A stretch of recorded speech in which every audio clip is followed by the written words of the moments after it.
మనం పీనట్స్ తో ఎక్కువగా చేసేదేంటి, చట్నీనే కదా. అండ్ ఈ పీనట్స్ ని అలా ప్యాంట్రీలో ఉంచేస్తే బేగా పురుగు పట్టేస్తాయి. అది పాలిథీన్ కవర్ కాకుండా పేపర్ బ్యాగ్. డిమార్ట్ లో మోస్ట్లీ పేపర్ బ్యాగ్స్ ఇస్తుంటారు కదా, ఈ బ్యాగ్ లో అలాగే ఉంచేస్తే వెంటనే పురుగు పట్టేస్తుంది. సో కొంచెం మనకి టైం ఉన్నప్పుడు వీటిని బాగా వేపేసుకొని వీటిని పెద్ద పళ్ళెంలో వేసుకొని చల్లారేక అక్కడక్కడ చిన్న ముక్కలుగా విరిగిపోయిన పీనట్స్ అయితే ఉంటాయి కదా, ఇవైతే మాడిపోతూ ఉంటాయి. వాటిని సపరేట్ చేసుకొని ఇలా మ్యాషర్ తో లైట్ గా ఆన్ చేస్తే దాని మీద స్కిన్ అంతా ఊడిపోతుంది.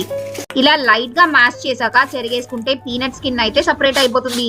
అన్ని పీనట్స్ కి స్కిన్ ఊడిపోతుంది అని అయితే నేను చెప్పను, అక్కడక్కడ పీనట్స్ కి స్కిన్ అయితే ఉండిపోతుంది. మీరు ఇంకా పీనట్స్ కి కంప్లీట్ గా స్కిన్ తీసేయాలి అనుకుంటే ఇలా హ్యాండ్స్ లో పీనట్స్ వేసుకుని స్లైట్ గా రబ్ చేసేస్తే స్కిన్ అయితే వచ్చేస్తుంది. మళ్ళీ చెరిగేసుకుంటే రోస్టెడ్ పీనట్స్ అయితే రెడీ అయిపోతాయి. ఇప్పుడు వీటిని ఓ బాటిల్ ఆర్ జార్ లో వేసేసుకుంటే మనకి ఎప్పుడు కావాలంటే అప్పుడు ఈజీగా చట్నీ అయితే చేసేసుకోవచ్చు.